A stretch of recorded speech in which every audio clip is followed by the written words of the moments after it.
इस नारे के ऊपर हमारा मुल्क बना था।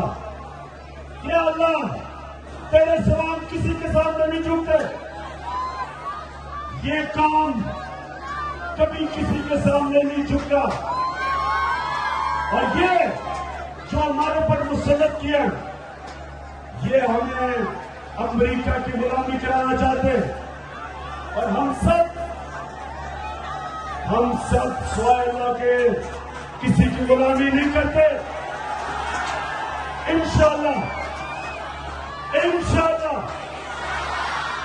हमने ये इलेक्शन जीता है। उसके बाद हमजा कुकड़ी की हुकूमत खत्म करनी है। उसके बाद इलेक्शन करवाना है और इलेक्शन करवा के इस मुल्क के अंदर वो एक हकीकी आजादी जीतनी है जो बदकिस्मती से हमें सिवाय थोड़े से सालों के हकीकी आजादी नहीं मिली।